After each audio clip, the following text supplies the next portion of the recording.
A gente sempre ouve falar de algum filme do cinema inspirado numa série de TV de sucesso. Isso acontece algumas vezes, por exemplo. Você vê um exemplo que bem forte foi o Arquivo X, foi uma série de longa duração que acabou indo para o cinema. É verdade. E hoje em dia também teve muitos filmes de cinema em homenagem a séries clássicas, tipo Starsky Hutch, tipo Thunderbirds, que a gente já falou aqui. Agente da Uncle, Agente 86, todos viraram longas a partir de séries de TV.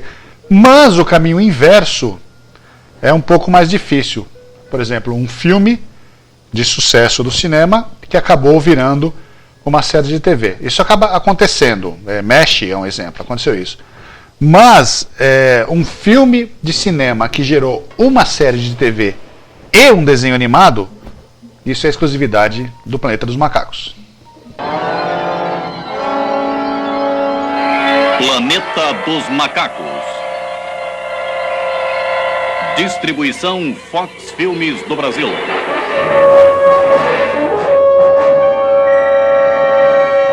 No começo dos anos 70, os três primeiros filmes longa-metragens do cinema do Planeta dos Macacos foram exibidos na CBS americana nas sextas-feiras à noite. que eram Planeta dos Macacos. Isso, A Volta do Planeta dos Macacos e Fuga do Planeta dos Macacos. São os três primeiros filmes. E foram, assim, os filmes do cinema tinham sido um sucesso estrondoso, né? Um sucesso bem legal. E quando foram exibidos na TV, foram igualmente aclamados, assim. Uma grande audiência, inclusive, para a emissora. Muito. Então a emissora ficou animada em fazer uma série de TV com esse tema. Eles achavam que tinha ainda muito fôlego para explorar dos pobres macacos. Aí contrataram o Rod Serling. Rod Serling, para você que não sabe, é o criador da série Além da Imaginação, um clássico, classicíssimo. Rod Serling é um excelente contador de histórias, né? Era cultuado naquele tempo como excelente contador de histórias, e contrataram o cara para ele poder fazer, definir o que seria a série, assim. Ia ser assim, os astronautas iam chegar lá, iam fazer isso, de toda a série. Todos os parâmetros para nortear tudo que eles iam filmar depois. Isso era mais ou menos em 71, começo de 72, 1972. Aí fizeram isso tudo. Começaram a enrolar com esse processo todo e só definiram mesmo fazer a série de verdade em 74. Né? Quando resolveram fazer isso, esqueceram tudo que o Rod Serling tinha escrito. Né? Mudaram tudo que o cara tinha escrito. Executivos de emissoras. De emissoras, Então, o que ele tinha escrito, o Rod Serling todo mundo respeita, até hoje o cara, apesar de ele já ter falecido faz 40 anos, mas assim, todo mundo respeita a forma como ele...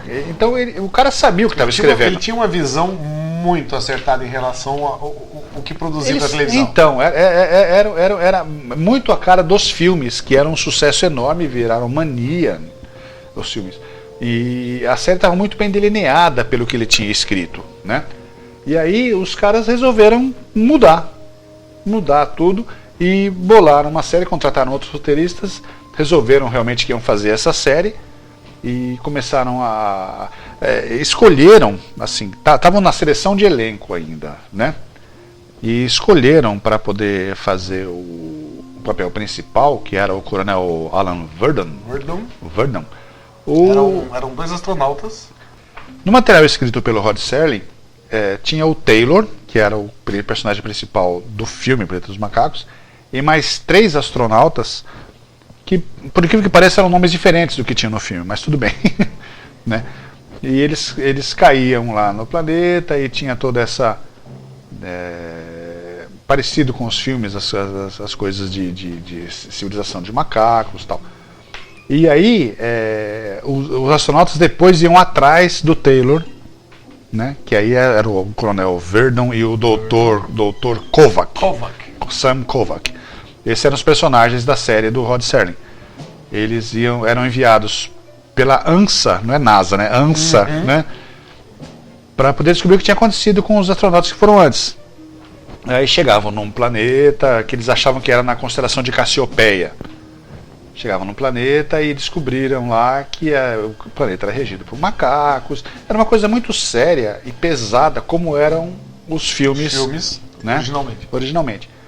E aí isso tudo foi entregue, era um roteiro de 50 e poucas páginas, dando todas as diretrizes de como fazer a série, o que tinha, o que valia, o que não valia e tal. Pegaram tudo isso e jogaram no lixo. Né? Quando resolveram fazer a série de verdade em 74, resolveram esquecer isso. Só mantiveram o nome do Coronel Alan Verdon, não sei porquê. Mudaram, o astronauta companheiro dele não era mais um doutor. Do Kovac não era mais um doutor. Mudaram para o Peter Burke, que era um major, era um outro astronauta. E os dois caíam no planeta. E aí faziam amizade com um chimpanzé, Galen. E aí passavam todos os episódios fugindo de alguma forma. Foi assim que foi definida a série. Por onde vamos agora? É o seu mundo? Seu também. E seu.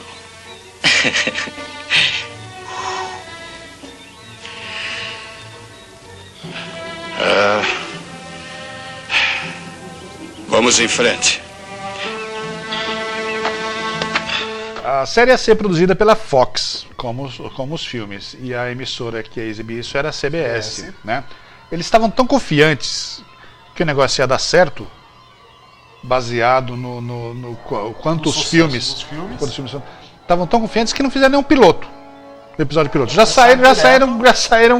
Vamos fazer esse negócio direto aqui. Já saíram gravando. Escolheram para o papel do Alan Verdon, que era o principal, né? O Ron Harper.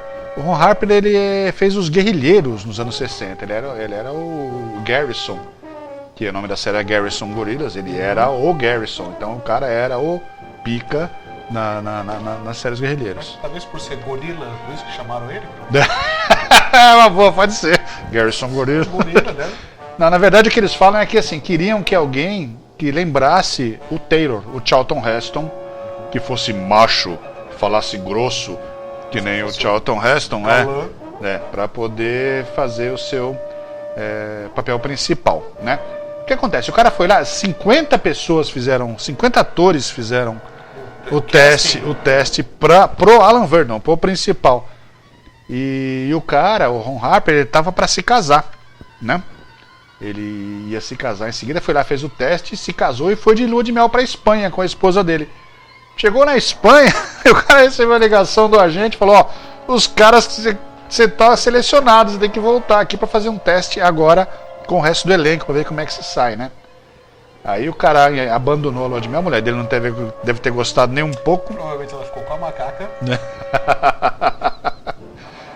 E aí voltou para Los Angeles para poder fazer o segundo teste e começar a gravar.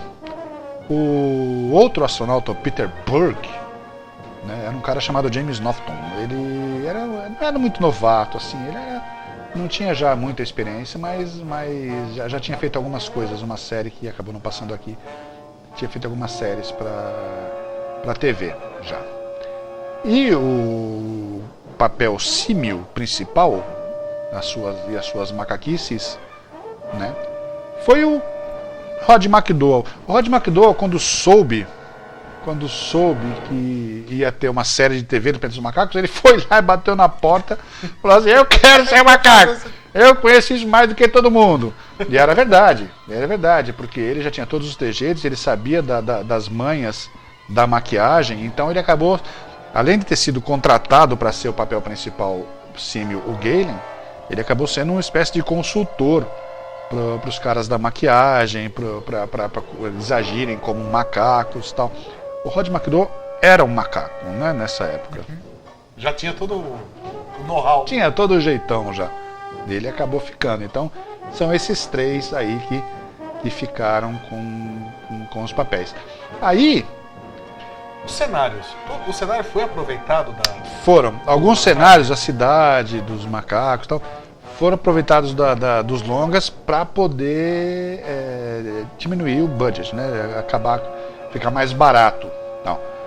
Mas mesmo assim a série ainda era cara. Ela saía cerca de $250 mil por episódio na época. É uma bagatela. É uma bagatela. Isso aí, pelo que a gente vê nos livros, era mais ou menos $40 a $50 mil mais caro do que qualquer série feita na época dessa magnitude, assim. Então era uma série cara de se produzir. E aí começaram a rodar. Só que teve um probleminha, né? Os roteiros eram muito vazios, né? Que na verdade o que se restringiam a chega no planeta, foge dos caçadores, utilizando um chimpanzé para ajudar eles na situação. Era sempre baseado nisso. Então, eles ficaram reduzidos aos 3 amigos, os 2 humanos e ao chimpanzé. E os 3 viviam fugindo. Né? A série devia se chamar Fuga no Planeta dos Macacos. Né? Eles vinham fugindo. Invariavelmente, nos episódios, um deles era capturado e os outros 2 tinham que salvar. Tá? Isso acontecia direto. Tanto que, quando a série estreou, os índices de audiência, os índices Nielsen, foram super bons. No segundo episódio, eles foram bons.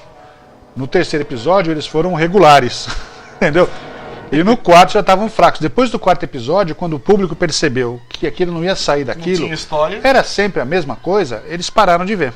Né? E aí os índices despencaram lá embaixo. A série estreou em setembro de 74 e foi cancelada em dezembro de 74. Ela durou 14 episódios. Né? Se o Ron Harper soubesse que ia ser uma roubada desse tamanho, ele não teria largado a mulher na Espanha, né?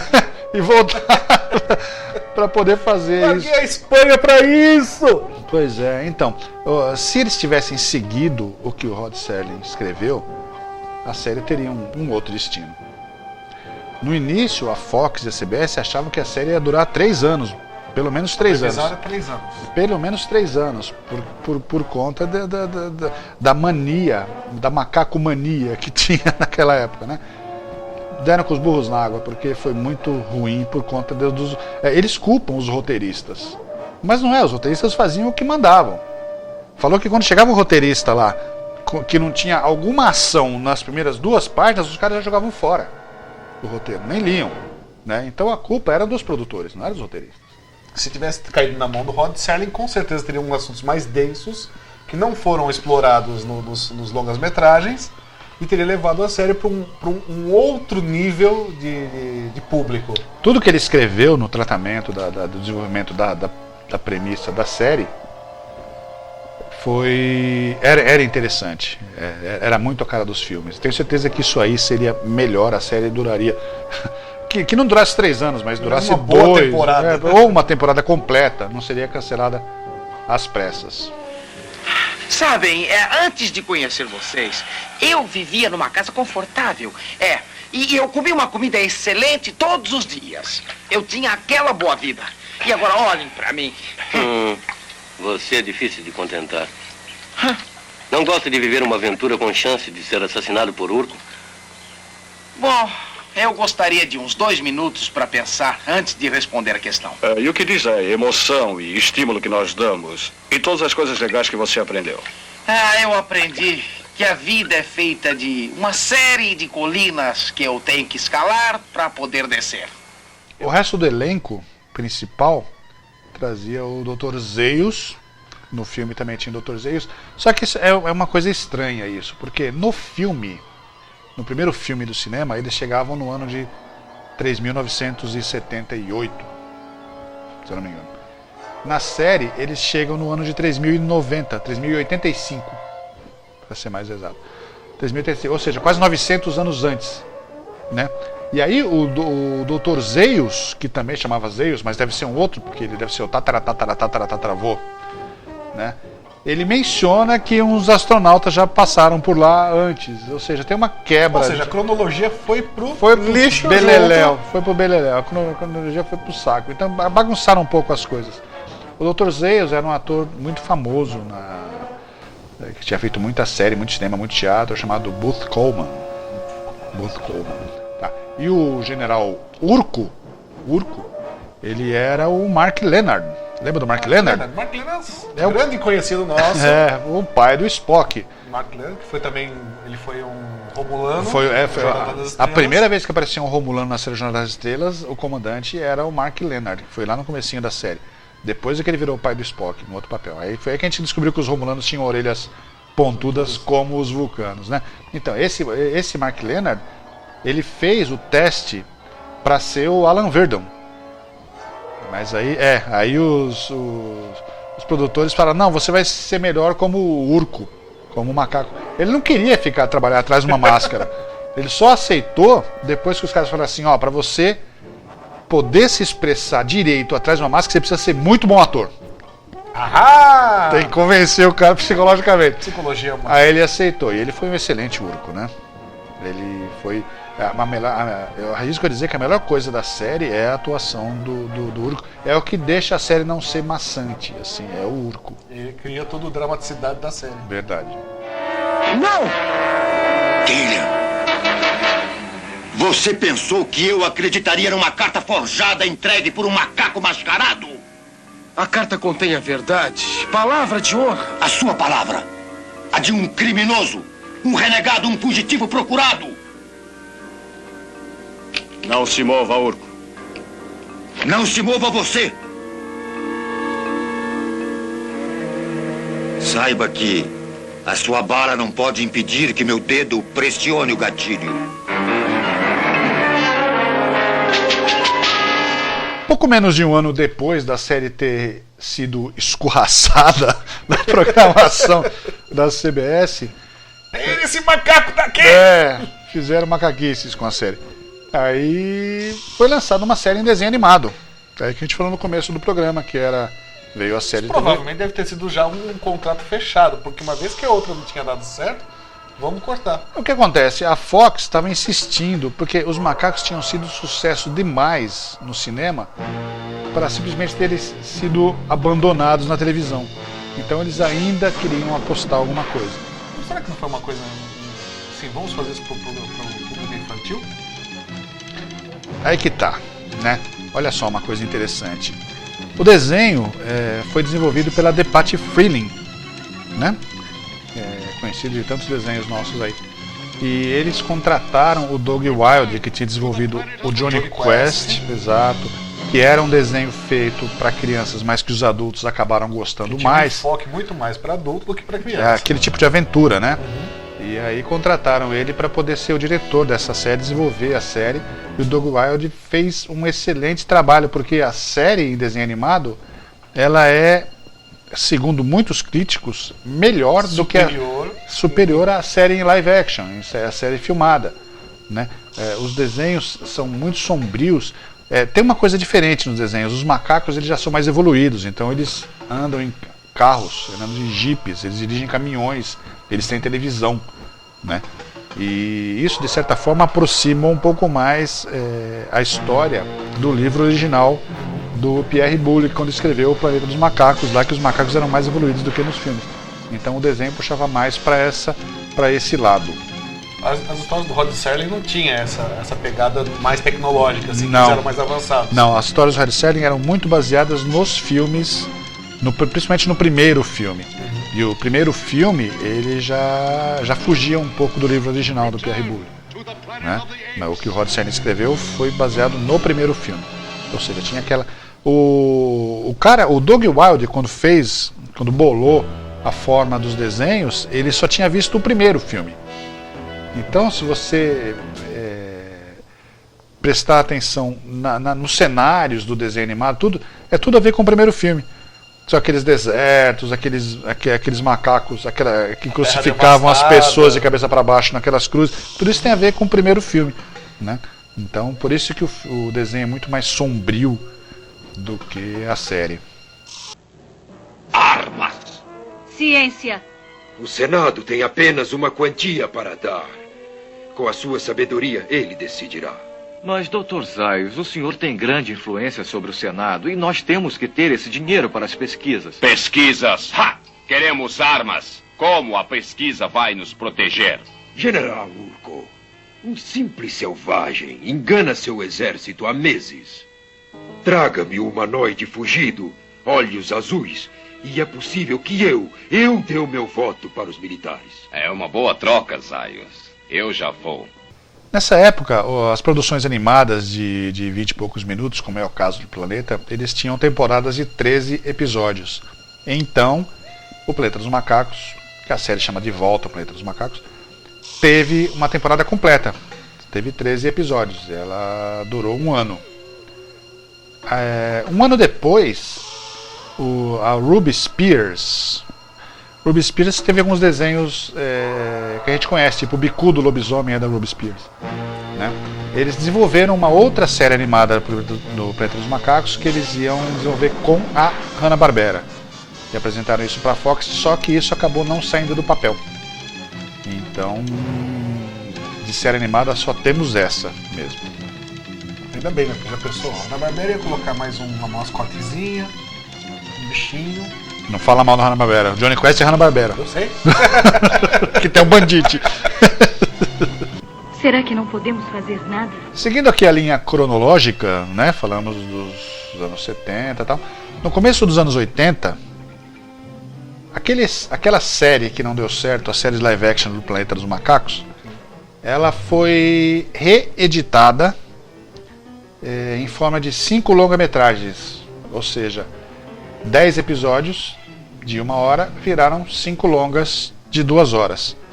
E foram exibidos de novo na TV americana, aí sim com um relativo sucesso. Mas o que fizeram? Pegaram o Rod McDowall, isso é engraçado. O grande mestre dos macacos. O próprio macaco, pegaram o Rod McDowall e ele gravou uma introdução e um encerramento para cada longa-metragem desse.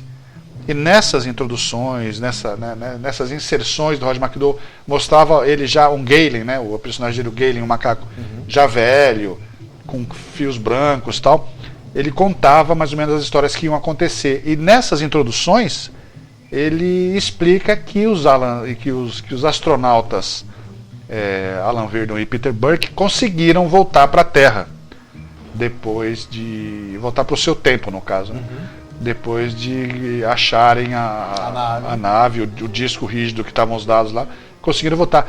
Mas isso só é explicado por essa inserção do Galen nesses longa-metragens que foram ao ar em 1981. A gente pode ver, olha só, né? Santo YouTube. Louvado seja. Então, essas introduções do Rod McDowall a gente encontra no YouTube. São inserções de 1 minuto, 40 segundos cada uma. As 10 inserções, ou seja, a introdução e o encerramento de cada um dos longas, o Rod McDowall falando, tá lá com a imagem ruim no YouTube e tal, mas isso é muito raro porque isso nunca foi reprisado dessa forma. É só isso, eu não sei qual foi o americano louco que foi lá e gravou isso em 81, né, naqueles videocassetes movidos a duas doninhas correndo. Assim, então, o cara gravou e agora colocou no YouTube. O YouTube é a salvação da lavoura, né? Então aconteceu isso. E depois disso, nunca mais foi exibido dessa forma. Essa foi a última vez que foi exibido, então? Na TV americana, dessa forma, em longa-metragens, sim. Não aconteceu mais. A série depois foi reprisada de vez em quando em syndication, o desenho animado também. No Brasil, a série passou, tanto a série live action quanto o desenho animado, estrearam pela Globo. Sempre pela Globo. Os dois foram pela Globo. As duas têm dublagens da Tecnissom Rio de Janeiro. E eles foram reprisar. A série foi reprisada de vez em quando e o desenho foi reprisado a última vez no lançamento do canal Fox no Brasil nos anos 90, quando a Fox passava aquelas coisas Viagem ao Fundo do Mar, Perdidos, Terra de Gigantes, aquelas coisas todas antigas. Quando começou a passar Arquivo X também, bem no comecinho da Fox, eles exibiam o desenho Planeta dos Macacos com a dublagem original. Isso acho que foi a última vez que isso passou aqui no Brasil.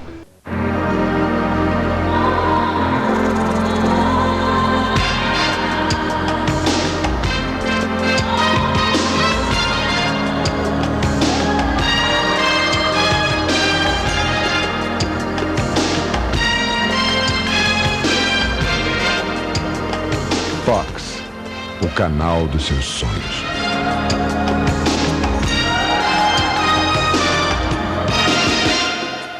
Para manter mais ou menos o nosso... Mais ou menos não, né? Para manter de verdade o clima do nosso programa sobre o Planeta dos Macacos, a gente trouxe aqui a maior autoridade brasileira no assunto, quiçá algumas do mundo. Uma das maiores autoridades do mundo sobre o Planeta dos Macacos, que é o Saulo Adami, que acabou de escrever o segundo livro dele sobre o Planeta dos Macacos, que é esse aqui, Homem Não Entende Nada. Homem Não Entende Nada é o seu segundo livro sobre o Planeta dos Macacos, certo? Quarto. Sobre o Planeta dos Macacos? Quarto livro. É mesmo, e aquele outro lá? O único humano bom é aquele que está morto, foi o primeiro, em 1996, saiu com o selo da Aleph, aqui de São Paulo. Depois foi publicado um livro em inglês e português contando a experiência de maquiagem, um pouco da vida, né, do trabalho que eu fiz de pesquisas, chamado Diários de Hollywood, um brasileiro no Planeta dos Macacos, em 2008. Em 2013 eu peguei uma outra linha, publicando contos, e o Ângelo Júnior, de São Paulo, ele fez histórias em quadrinhos, e nós juntamos um livro chamado Perdidos no Planeta dos Macacos, com contos meus, quadrinhos dele, que saiu por uma editora de São Paulo e só é encontrado na internet, só é feito pedido via internet, mas ele recebe o livro, seja eletrônico ou seja impresso. Foi lançado em 2013. Agora tem Homem Não Entende Nada, Arquivos Secretos do Planeta dos Macacos, pela Estronho, de São José dos Pinhais. Foi lançado em Curitiba dia 27 de junho do mês passado, no Mundo Estronho. E está saindo agora um com o selo da Juruá Editora, de Curitiba, que vai se chamar Hollywood, Bastidores e Segredos do filme O Planeta dos Macacos, esse ano. Esse quinto livro, esse vai ser o quinto livro sobre os macacos do... o Darwin estava errado, o homem não evoluiu, é isso aqui, ó, o macaco. O cara é um macaco. Conta essa história, você Isso teve... não é um trabalho feito em casa, você foi em loco, você entrevistou pessoas... É, isso que eu ia falar, conta aí que você... Aliás, eu vi uma expressão muito boa ontem, do nosso amigo lá, assim, o livro bom é aquele que para em pé. Isso, fica em pé.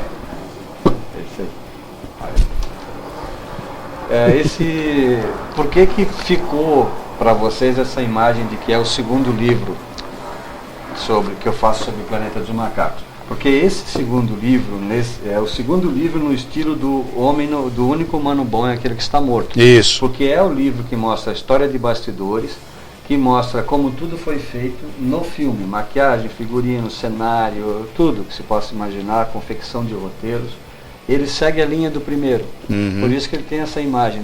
Os outros dois eram outro estilo de livro, né? Coisas, são impressões de viagem, são a história da vida, de como começou o interesse pelo Planeta dos Macacos e tal, como chegou aos itens de coleção. Então foi isso que eu disse, esse é o segundo livro dele sobre o Planeta dos Macacos nesse estilo. Nesse estilo, muito bem.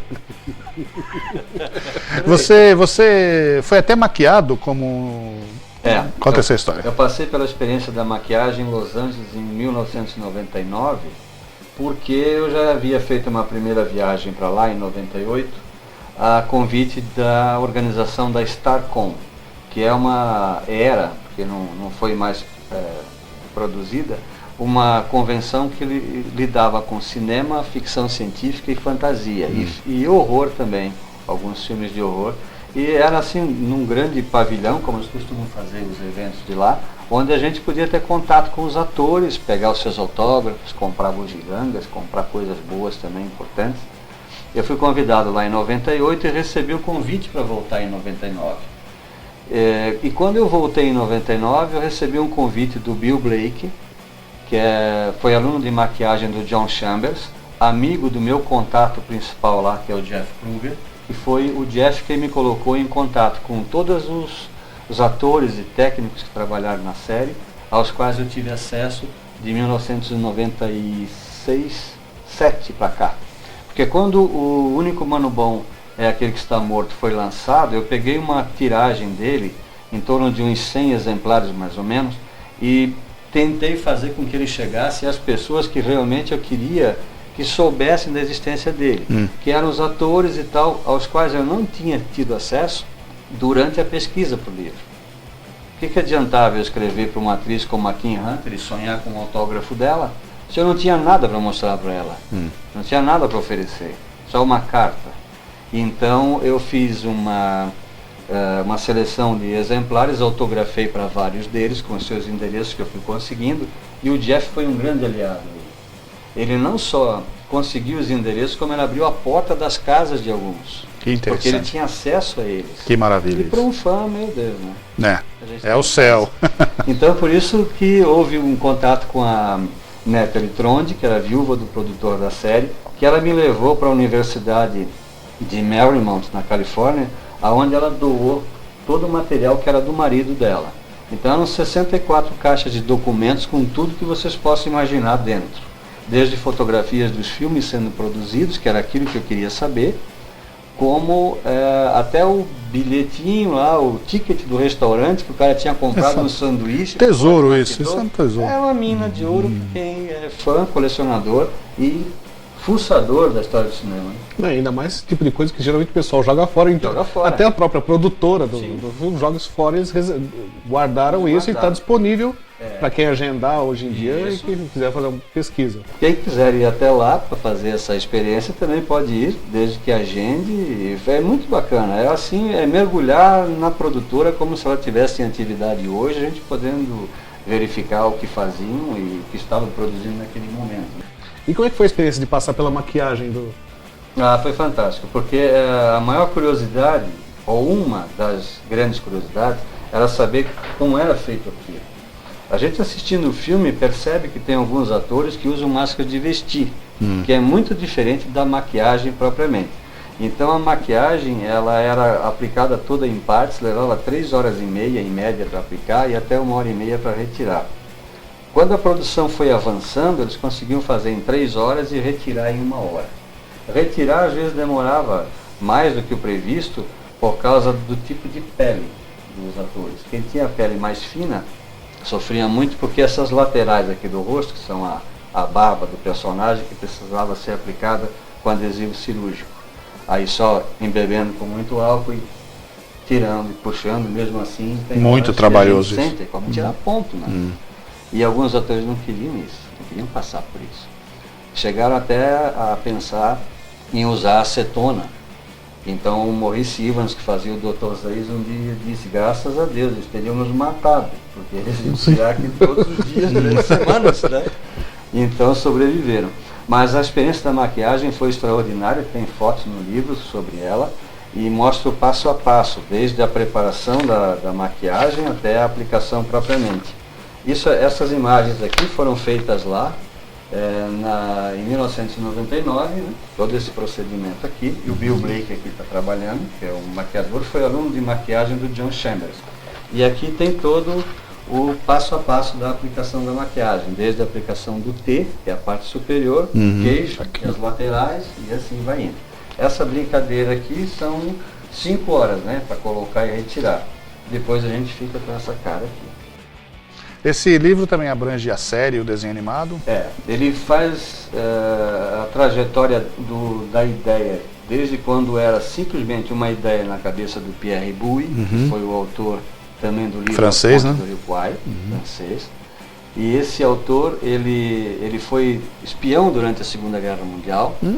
E quando acabou a guerra, ele voltou para Paris e foi viver a convite da irmã na casa dela, com ela, o cunhado e uma sobrinha. Solteiro a vida inteira, ele se dedicou só a escrever. Quando ele voltou para casa, até que ele publicou em 52 A Ponte do Rio Kwai, tinha outros livros já anteriores, e um dia, visitando o zoológico de Paris, ele ficou observando a uma certa distância o comportamento das pessoas do lado de fora da jaula dos gorilas, interagindo com os gorilas e como eles reagiam do lado de dentro. Quando as pessoas se aproximavam, como eles se movimentavam e a reação deles quando as pessoas tentavam se aproximar ou quando se afastavam. E ele pensou que interessante, né? E se fosse o contrário? E se o mundo fosse do avesso? E se o gorila fosse a gente? E ele desenvolveu o conceito a partir daí. E ele ficou muito contente quando ele conseguiu vender os direitos autorais, que foram comprados no ano que ele terminou a obra. foram comprados pelo Jacobs através da mulher dele, que seria a esposa dele, a Natalie Trond, que ela viu essa notícia do livro que ia sair, conheceu o autor, que era o Bowie, e falou para ele: olha, tem uma grande história aí, fica de olho, tem uma grande história saindo. E ele então entrou em contato com o Bowie, comprou os direitos autorais já em 63. O Bowie ficou feliz da vida. Nossa, $115 mil por um livro. Uau! Vocês nunca vão conseguir fazer disso aí um livro. Isso não dá para filmar. Então tá. Então tá bom. Mais um desafio pro produtor, né? Ele deve ter pensado, então vai ver se não vai dar. Virou 5 filmes hoje, 8, né? 5 o Jacobs produziu, 2 seriados de televisão, todo aquele merchandising em cima, mais histórias em quadrinhos, mais esses shows de rua, tudo. 115 mil saiu barato. Saiu barato. Foi nada para ele. Pois é. O filme custou $5.800.000 na época. Para nós, em moeda da época, dava mais ou menos uns 9 milhões de cruzeiros, né? E só o primeiro filme rendeu 15 milhões na estreia, e até 1998, mais ou menos, ele tinha rendido o primeiro filme 100 milhões. Nossa. Nessa trajetória toda. Um filme. E está dando direitos até hoje. E está dando direitos até hoje. Acabou de sair uma edição em Blu-ray lá nos Estados Unidos, né? Com as 5 filmes, muito bonita a coleção, eu tenho ela aí. É, muito bom. Muito bom.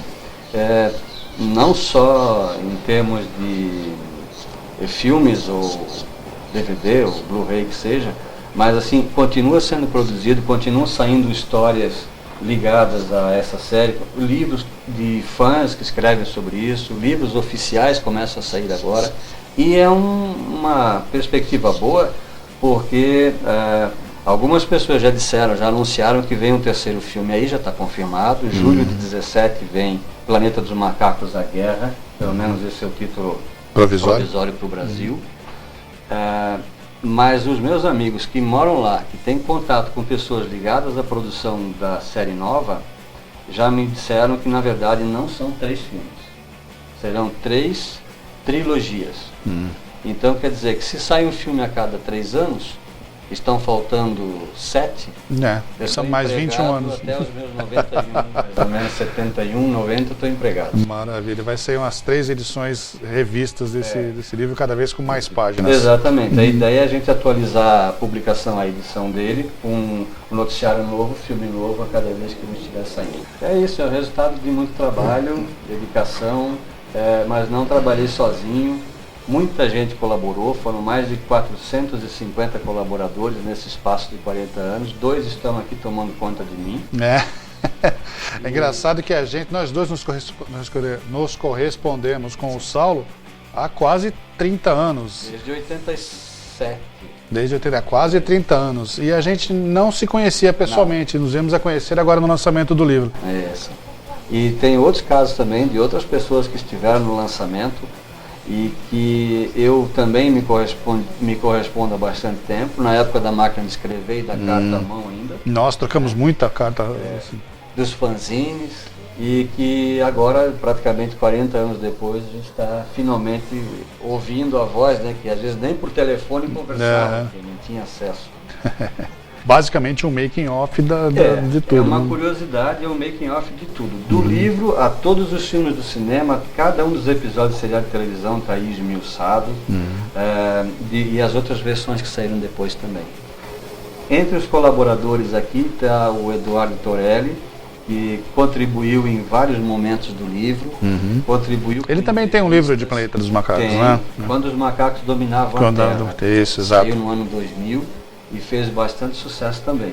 Agora a gente está trabalhando uma ideia para fazer um livro que conte como foi feito o making-off dos roteiros, as histórias não aproveitadas do Planeta dos Macacos. Como seria o Planeta dos Macacos que ninguém viu? Essa é a ideia. E acredito que não digo o ano que vem, mas acho que no ano seguinte, 2017, junto com uma nova estreia, junto com a estreia, a gente possa botar esse livro para circular E um ano antes do Planeta dos Macacos, o filme completar 50 anos, que é em 2018. Se a Fox não mandar nos prender, a gente vai lançar. Porque lá nos Estados Unidos eles mandaram parar muita coisa. E qual que foi a ajuda da Fox para você lançar esse livro? Nenhuma. Não fui atrás, não acreditava que um dia pudesse ser auxiliado nessa empreitada, como se diz. Mas eu fiz alguns contatos na tentativa de entrar no estúdio, talvez ver algum material que eles eventualmente pudessem ter para colaborar, mas a resposta era sempre não. Então eu desisti. Inclusive eu cheguei a visitar o Harry Anastasiade, que estava no Rio de Janeiro, da Fox Filme do Brasil, no Rio de Janeiro, e tentei através dele então, já que eu não tinha respostas. Isso foi em 1992. E ele desistiu, ele disse, olha, lamento, mas não vai ser dado acesso e pronto. Depois é que eu fui entender por que não ia ser dado acesso. É que na verdade não tinha nada lá para mostrar para mim. A documentação toda estava com a Natalie Trond e essas alturas já estava na Universidade de Maryland. Não sabiam mais onde da estava. Qual você teve acesso depois. Por um meio bem melhor. E eu fiquei 5 dias dentro daquele acervo pesquisando. Muito bem. Então abandona um pouquinho o universo dos macacos e fala sobre outras séries que você gosta ou que você ainda hoje você vai, vou assistir um episódio dessa série, ou clássica ou nova, o que você curte de ver? Passando para cinema ou passando para seriados de televisão que não sejam esse tema, eu gosto de vários e gosto de não só de um gênero. Eu gosto muito, principalmente da série com David Carradine, ou Carradine. O Kung Fu? O Kung Fu, que é uma série de 72 até 74, se eu não me engano. Eu tenho essa série, eu assisto com regularidade, quando bate aquela saudade de saber o que é que o mestre do gafanhoto tinha de bom para dizer na nós, a gente pega e põe para rodar. Nesse estilo do Kung Fu, tem uma série da década de 90 chamada Doutora Queen. Eu gosto bastante. Queen. É um seriado de televisão onde uma médica recentemente formada, ela vem eu não me lembro se é da Inglaterra, acho que é Inglaterra, e vai para os Estados Unidos trabalhar no sertão do oeste, lá nos confins. E ela passa por todo o preconceito de uma comunidade que jamais pensou que uma mulher fosse passar por uma universidade. Pela época, né? De jeito nenhum. Ficção científica, se for para esse lado da ficção, tem algumas séries que eu gosto e que eu sei que vocês gostam também. Por exemplo, Túnel do Tempo, Terra de Gigantes. As clássicas, né? Viagem ao Fundo do Mar, nem tanto, porque aquele tum-tum-tum do submarino me deixava dá nos nervos aquilo. Aquilo ali passou para filme debaixo d'água, não é comigo, então não gosto. Mas mas isso é um problema símil com água? Problema atômico.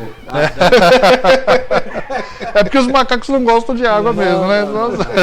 Pode ver que não existe cena de chuva no Planeta dos Macacos. Imagina de... Só no do Tim Burton que tem, aquele filme do Tim Burton. Debaixo d'água, só ali. Então a gente não vai falar do filme do Tim Burton. Não. A gente só fala de coisas boas aqui. Então vamos falar de coisa boa. Seriados assim, tem alguns seriados com super-heróis, eu até curti alguma coisa. Por exemplo, o Incrível Hulk eu achava um seriado bacana, com atores. Lou Ferrigno e o Bill Bixby. Bill Bixby. Esses daí. É aquela musiquinha que dava vontade de cometer suicídio no final, né? Aquela música era bonita. É mais triste. É mais triste que final dos Trapalhões, né? Isso. Bem mais triste. O que mais, gente, assim, dessa época eu poderia mencionar que eu assistia? Incrível Hulk é um, Eating Rally a gente já falou, A Galeria do Terror. Do Rod Serling. Que o Rod Serling, não por isso, mas ele teve ligação com o Planeta dos Macacos, né? Me divertia bastante com aquelas sátiras do Guerra Sombria e Água Fresca. Essa aí é maravilhosa. É maravilhosa. Chegamos até a adaptar algumas cenas daquilo para peças de teatro. É mesmo? Anos 70, chegamos a fazer também. Foram 30 peças de teatro que eu participei. E entre elas tinha uma que era do universo do Guerra Sombria e Água Fresca.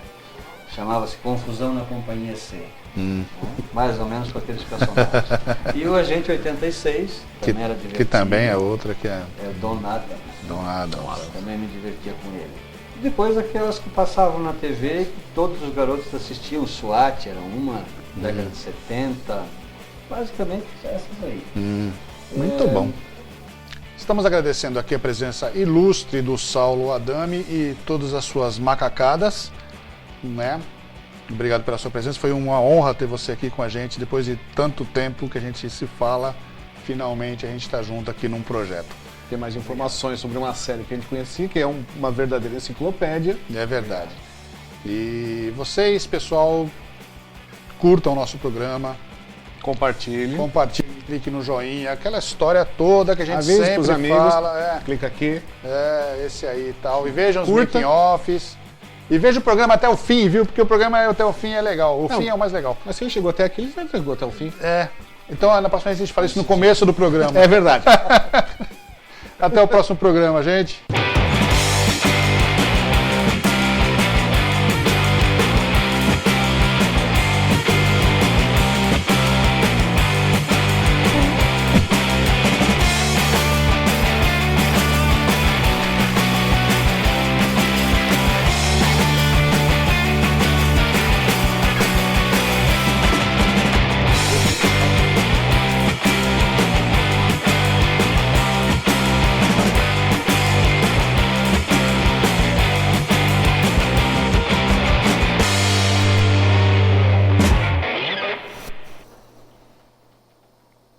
Chega.